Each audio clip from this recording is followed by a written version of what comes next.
John McCone came to the CIA as an outsider. An industrialist and an engineer by training, he replaced veteran spymaster Alan Dulles as Director of Central Intelligence in November 1961, after John F. Kennedy had forced out Dulles following the CIA's bungled operation to oust Fidel Castro by invading Cuba's Bay of Pigs. McCone had one overriding mission: restore order at the besieged CIA. Kennedy hoped his management skills might prevent a future debacle, even if the Californian must be a stranger to the clubby, blue-blooded world. Of the men like Dulles, who had always run the spy agents, faced a steep learning curve. After JFK's assassination in Dallas in November 1963, President Lyndon Johnson kept McCone in place at the CIA, and the CIA director became an important witness before the Warren Commission, the panel Johnson created to investigate Kennedy's murder. McCone pledged full cooperation with the commission, which was led by Chief Justice Earl Warren, and testified that the CIA had no evidence to suggest that Lee Harvey Oswald, the assassin, was part of any conspiracy, foreign or domestic. In its final report, the Commission came to agree with McCone's depiction of Oswald, a former Marine and self-proclaimed Marxist, as a delusional lone wolf. But did McCone come close to perjury all those decades ago? Did the one-time Washington outsider in fact hide agency secrets that might still rewrite the history of the assassination? Even the CIA is now willing to raise these questions. Half a century after JFK's death, in a once-secret report written in 2013 by the CIA's top in-house historian and quietly declassified last fall, the spy agency acknowledges what others were convinced of long ago: that McCone and other senior CIA officials were complicit in keeping incendiary information from the Warren Commission. According to the report by CIA historian David Robarge, McCone, who died in 1991, was at the heart of a benign cover-up at the spy agency, intended to keep the commission focused on what the agency believed at the time was the best truth hit Lee Harvey Oswald, for as yet undetermined motives, had acted alone in killing John Kennedy. The most important information that McCone withheld from the commission in its 1964 investigation, the report found, was the existence for years of CIA plots to assassinate Castro, some of which put the CIA in cahoots with the mafia. Without this information, the commission never even knew to ask the question of whether Oswald had accomplices in Cuba or elsewhere who wanted Kennedy dead in retaliation for the Castro plots, while raising no question about the essential findings of the Warren Commission, including that Oswald was the gunman in Dallas. The 2013 report is important because it comes close to an official CIA acknowledgement a century after the fact of impropriety in the agency's dealings with the Commission. The cover-up by McCone and others may have been benign, in the report's words, but it was a cover-up nonetheless, denying information to the Commission that might have prompted a more aggressive investigation of Oswald's potential Cuba ties. Initially stamped secret or NOFIN, meaning it was not to be shared outside the agency or with foreign governments. Robarge's report was originally published as an article in the CIA's classified internal magazine, Studies in Intelligence. In September 2013, to mark the 50th anniversary of the Kennedy assassination, the article, drawn from a still classified 2005 biography of McCone written by Robarge, was declassified quietly last fall and is now available on the website of the George Washington University's National Security Archive. In a statement to Politico, the CIA said it decided to declassify the report to highlight misconceptions about the CIA's connection to JFK's assassination, including the still popular conspiracy theory that the spy agency was somehow behind the assassination. Articles in the CIA magazine are routinely declassified without fanfare after internal review. Robarge's article says that McCone quickly convinced after the assassination that Oswald had acted alone and that there was no foreign conspiracy involving Cuba or the Soviet Union, directed the agency to provide only passive, reactive, and selective assistance to the Warren Commission. This portrait of McCone suggests that he was much more hands-on in the CIA's dealings with the Commission and in the agency's post-assassination scrutiny of Oswald's past had previously been known. The report quotes another senior CIA official who heard McCone say that he intended to handle the whole commission business myself directly. The report offers no conclusion about McCone's motivations, including why he would go to lengths to cover up CIA activities that mostly predated his time at the agency. But it suggests that the Johnson White House might have directed McCone to hide the information. McCone shared the administration's interest in avoiding disclosures about covert actions that would circumstantially implicate the CIA in conspiracy theories, and possibly led to calls for a tougher response against the perpetrators of the assassination. The article reads, "If the Commission did not know to ask about covert operations about Cuba, he was not going to give them any suggestions about where to look."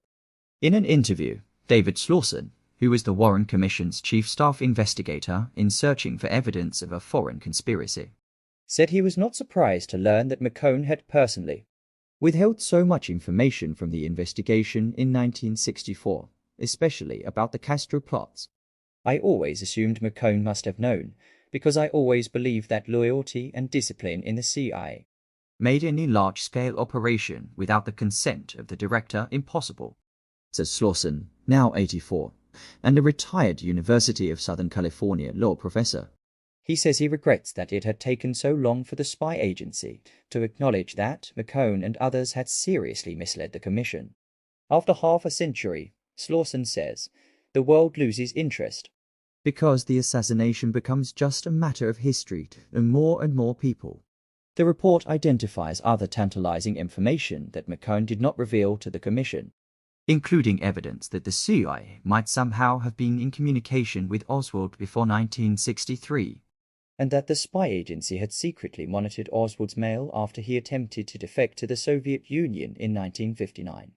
The CIA mail opening program, which was later determined to have been blatantly illegal, had the code name lingered. It would be surprising if the DCI Director of Central Intelligence were not told about the program after the Kennedy assassination, the report reads. If not, his subordinates deceived him.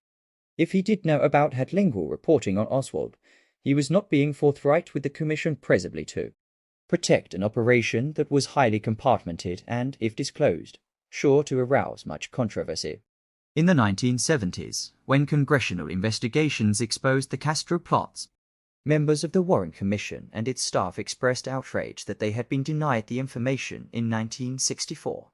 Had they known about the plots, they said, the Commission would have been much more aggressive in trying to determine whether JFK's murder was an act of retaliation by Castro or his supporters.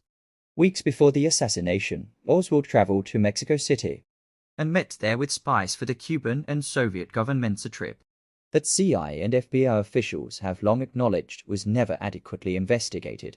Even so, Warren Commission staffers remain convinced today that Oswald was the lone gunman in Dallas, a view shared by ballistics experts who have studied the evidence.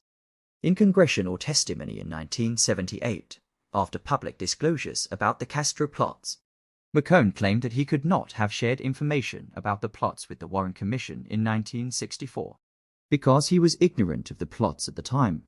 Other CIA officials withheld the information from me, he said. I have never been satisfied as to why they withheld the information.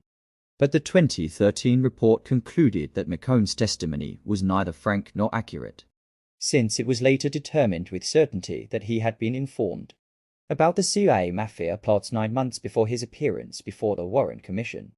Robart suggests the CIA is responsible for some of the harsh criticism commonly leveled at the Warren Commission for large gaps in its investigation of the president's murder, including its failure to identify Oswald's motive in the assassination and to pursue evidence that might have tied Oswald to accomplices outside the United States. For decades, opinion polls have shown that most Americans reject the Commission's findings and believe Oswald did not act alone. 4 of the 7 commissioners were members of Congress, and they spent the rest of their political careers badgered by accusations that they had been part of a cover-up. The decision of McCone and agency leaders in 1964 not to disclose information about CIA's anti-Castro schemes might have done more to undermine the credibility of the Commission than anything else that happened while it was conducting its investigation, the report reads. In that sense, Alan McCone may be regarded as a CO conspirator in the JFK assassination cover-up. If there was, indeed, a CIA cover-up, a member of the Warren Commission was apparently in on it. Alan Dulles, McCone's predecessor, who ran the CIA when the spy agency hatched the plots to kill Castro. McCone does not appear to have any explicit special understanding with Allen Dulles, the 2013 report says. Still, McCone could rest assured that his predecessor would keep a dutiful watch over agency equities and work to keep the Commission from pursuing provocative lines of investigation, such as lethal anti-Castro covert actions. Johnson appointed Dulles to the Commission at the recommendation of then Attorney General Robert Kennedy. The 2013 report also draws attention to the contacts between McCone and Robert Kennedy in the days after the assassination. In the wake of the Bay of Pigs disaster in 1961, the Attorney General was asked by his brother, the President, to direct the administration's secret war against Castro, and Robert Kennedy's friends and family acknowledged years later that he never stopped fearing that Castro was behind his brother's death. McCone had frequent contact with Robert Kennedy during the painful days after the assassination, the report says. Their communication appears to have been verbal, informal, and evidently, in McCone's estimation, highly personal. No memoranda or transcripts exist or are known to have been made. Because Robert Kennedy had overseen the agency's anti-Castro covert, actions including some of the assassination planch's dealings with McCone about his brother's murder had a special gravity. The report continues. Did Castro kill the president because the president had tried to kill Castro? Had the administration's obsession with Cuba inadvertently inspired a politicized sociopath to murder John Kennedy? The declassification of the bulk of the 2013 McCone report might suggest a new openness by the CIA in trying to resolve the lingering mysteries about the Kennedy assassination. At the same time, there are 15 places in the public version of the report where the CIA has deleted sensitive information, sometimes individual names, sometimes whole sentences. It is an acknowledgement, it seems, that there are still secrets about the Kennedy assassination hidden in the agency's files.